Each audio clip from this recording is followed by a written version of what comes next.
दोस्तों रात के 8 बजे का समय था। एक महिला जो है वो अपने पति और बच्चों को छोड़कर अपने प्रेमी से मिलने जाती है। लेकिन इसी दौरान कुछ ऐसा हो जाता है कि इस मौके पे उसके पति पहुँच जाता है और दोनों को रंगे हाथ पकड़ लेते हैं। पकड़ने के बाद जो होता है आगे, महिला और प्रेमी ने उसके पति के साथ कुछ ऐसा कांड करते हैं दोनों मिलकर कि अगले दिन उसके पति का जनाज़ा उठने वाला था।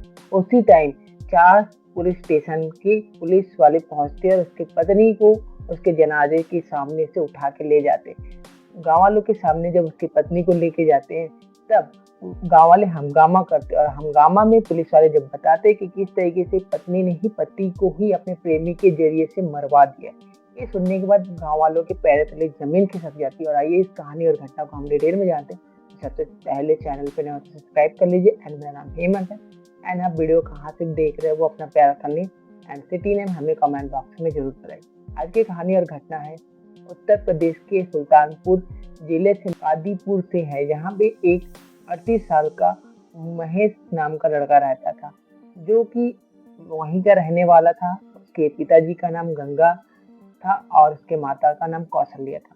महेश ज़्यादा पढ़ा लिखा नहीं था और वो रोजी मजदूरी करके ही अपना घर चलाता था। इसी वजह से उसके माता पिता उसकी शादी एक गरीब घर के लड़की से कर देते हैं, जिसका नाम पूजा होता है।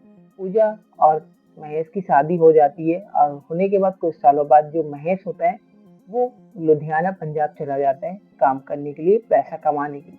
अब वहाँ वो पैसा कमाता और वह पैसे गांव पे भेजा करता था। जो पूजा थी वो ज़्यादा पढ़ी लिखी नहीं थी, वो महेश की माता पिता की खूब सेवा करती थी। कुछ सालों बाद महेश के 3 बच्चे हो जाते हैं, 2 लड़कियां 1 लड़का। जो है परिवार हंसी खुशी चल रहा था और महेश भी अपने काम में व्यस्त था। इसी बीच क्या होता है, जब पूजा घर पे अकेली रहा करती थी तभी वो गांव के लड़के के साथ एक, जिसका नाम था पुनीत, पुनीत से वो अट्रैक्शन में आ जाती क्योंकि पुनीत जो है वहीं का रहने वाला था और वो किराने का स्टोर ओपन किया था। इसी बहाने पूजा जो है सामान लेने जाती और पुनीत उससे बातचीत करता और दोनों में दोस्ती हो जाती। दोस्ती के बाद आगे होता क्या है कि धीरे धीरे वो दुकान से उधार वगैरह भी लेना स्टार्ट कर देती, जरूरत पड़ने पर पूजा। इस तरीके से दोनों में दोस्ती हो जाती, दोस्ती का प्यार में बदल जाता है और उसी के घर, पुनीत के घर में ही रंगोलियां मनाने तक का कांड हो जाता है। कांड होने के बाद, इतना सब चीज होने के बाद क्या है, गांव में धीरे धीरे फैलने लगती है बात कि जो पूजा है महेश की बीवी, उसका चक्कर जो है गांव के ही किराना स्टोर वाले पुनीत के साथ है। ये मामला जब गांव में फैलने लगा तब ये बातें जो है महेश तक पहुंचती है और महेश तक पहुंचने के बाद जब महेश को सारी चीज पता चलता है तो महेश सोचता है कि मैं उससे दूर हूँ, इस वजह से वो ऐसा काम कर रही है। अगर मैं उसके पास रहूँ तो वो ऐसा नहीं करेगी। उसके बाद जो महेश होता है वो 2025 में लुधियाना पंजाब का काम छोड़ के वो गाँव आ जाता है और गाँव में प्राइवेट सेक्टर पे काम करने लगता है। लेकिन पूजा जो है वो महेश को भाव देना बंद कर देती है और महेश को लगता है कि सब चीज़ ठीक हो जाएगी। लेकिन कुछ दिनों बाद कुछ ऐसा होता है जिसे देखकर आपके पैरों तले जमीन खिसक सकती है। जो महेश होता है उससे पूजा बात अच्छे से नहीं किया करती थी, तो एक दिन क्या होता है, महेश जो है अपनी बीवी से बोलता है पूजा से कि मुझे मुर्गी खाने का मन कर रहा है, मैं बाजार जा रहा हूँ, वहाँ से मैं मुर्गी लेके आऊँगा। लेकिन पूजा जो है वो बोल देती है कि मुझे मछली खाना है। तो ठीक है बोलता है महेश, मैं आपके लिए मछली भी ला दूंगा। अब वहाँ से वो चला जाता है। अब जाने के बाद काफी टाइम हो जाता है। उसके बाद जो पूजा है वो पुनीत की दुकान पे जाती है मसाला वगैरह लेने के लिए। इसी बीच काफी टाइम तक हंसी मजाक करते रहते हैं, तभी बीच में बारिश स्टार्ट हो जाती है। लेकिन पूजा कुछ लेके नहीं गई होती, छाता वगैरह, तो वो दुकान पे ही रुक जाती है। रुकने के बाद होता क्या है कि काफी टाइम हो जाता है और पुनीत सोचने लगता है कि बारिश हो रही है तो कौन आएगा, उससे अच्छा है कि चलो हम अपना काम कर लेते हैं। अब पूजा जो है और पुनीत वो दुकान के पीछे जाते हैं और अपना रंगोलियां मनाते रहते हैं। लेकिन कुदरत की बात ये है कि जहाँ पुनीत का दुकान था वहीं से गांव जाने का रास्ता था और तभी क्या होता है, जो महेश होता है वो बारिश में भीगते हुए अपने गांव की ओर जा रहा था अपना जो भी सामान रखे हुए।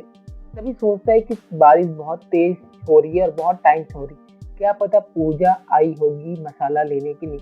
इसलिए वो अपने साइकिल को खड़ा करता है और पुनीत की दुकान पे जाता है। जब जाता है तो उसके सामने जो होते रहता है, उसकी पत्नी और पुनीत जो करते रहते हैं वो पकड़ लेता है। पकड़ने के बाद जो होता है आगे वो लड़ाई झगड़ा होता है और लड़ाई झगड़ा होने के बाद उसको बहुत मारता है महेश अपनी पत्नी पूजा को और मारते हुए घर लेके जाना चाहता था। तभी पूजा बोलती है पुनीत से कि इसने सारा चीज़ देख लिया है, अब ये पूरे गाँव वाले को बता देगा। अब गाँव में बता देगा तो हमारी कहीं की इज़्ज़त नहीं रहेगी। इसको रास्ते से हटाना पड़ेगा, चाहे कुछ भी हो जाए। इतना बोलने के बाद महेश जो है अपनी बीवी को मारते हुए घर लेके जाता है। घर ले जाने के बाद वहाँ भी बहुत कुटाई करता है और वह देर रात घर से निकल जाता है। और निकलने के बाद जो पूजा होती है वो पुनीत को कॉल करती है, उसका लोकेशन बता देती है कि वो इस तरफ जा रहा है। फिर जो पुनीत होता है वो दुकान बंद करके फिर महेश के पीछा करना स्टार्ट करते हैं। तभी बगीचे के पास पहुँचता है महेश, तब पीछे से जाके पुनीत उस पे वार करता है और वार करने के बाद उसको मर्डर करके उसे बगीचे में फेंक के वहाँ से चला जाता है। अब रात गुजर जाती है, रात भर बारिश होती है, जैसे सुबह का टाइम होता है। उसकी भाभी जब महेश की भाभी और उसकी बड़ी बेटी प्रिया जो है शौच के लिए बगीचे की ओर जाती है, तो जो देखती है उसके देखने के बाद वो चिल्लाते हुए घर जाती है और चिल्लाने के बाद वो घर जाके अपनी माँ से पूजा से बोलती है कि पिताजी की लाश जो है वो बगीचे में पड़ी। अब इतने में क्या है, घर में रोना-धोना स्टार्ट हो जाता है। महेश के पिताजी, माताजी, उसकी पत्नी जो है, सारे लोग और पूरे गाँव उमड़ पड़ती है। अब इसी बीच क्या होता है, पुलिस के गाँव का ही कोई लड़का जो होता है वो पुलिस को इन्फॉर्म कर देता है। मौके पे पुलिस पहुँचती है तो ये सारी चीज़ देखती है कि जो महेश की बीवी है वो महेश के लाश के सामने कूद-कूद कर रो रही है। तभी क्या होता है, पुलिस जो है इतना सब चीज़ पूछने के बाद वो सहम जाती है और कुछ भी सुराग नहीं मिल पाता। तभी जो पुनीत है वो कभी दुकान ओपन करता है, कभी बंद करता है और गाँव के ही एक लड़के को कॉल करते रहता है और सारा डिटेल लेते रहता है कि आखिरकार पुलिस आई, क्या हुआ, महेश के लाश का महेश को ले जाया गया कि नहीं, उसकी पत्नी ने पुलिस से क्या। अब जो आदमी होता है उसको शक जाने लगता है कि आखिर पुनीत उससे ऐसा सवाल क्यों पूछ रहा है। तभी वो पुलिस वालों को बता देता है। बताने के बाद वो सोचने लगता है कि मुझे शक है कि इसकी बेबी जो पूजा है उसका हमारे गांव के ही किराना स्टोर जिसका नाम पुनीत है उसके द्वारा शक किया जा रहा है कि कहीं ना कहीं पुनीत और पूजा की अफेयर है। और वो बार बार मुझे कॉल करके पूछ रहा है कि क्या पूजा ने पुलिस को क्या बताया, महेश की अर्थी उठी कि नहीं, ऐसा करके वो पूछ रहा है। तभी पुलिस जो है मौके पे पुनीत को पकड़ लेती है और पकड़ने के बाद पुलिस से मारधाड़ करती है। और मारधाड़ होने के बाद पुनीत जो है रोते हुए सभी चीज को बयां कर देता है। बयां करने के बाद जो है चारों स्टेशन के पुलिस जो है मौके पे पहुंचती है। जब गांव में महेश की जो अर्थी है वो उठ रही थी, उसी टाइम पुलिस जो है उसकी बीवी पूजा को अरेस्ट कर लेती है। अरेस्ट करने के बाद गाड़ी में बैठाने की ओर भागती है। तभी गांव वाले पूरे उमड़ जाते हैं गुस्से में कि आखिरकार ऐसा क्यों हो रहा है, महेश की बीवी ने कुछ किया नहीं है, वो तो निर्दोष है।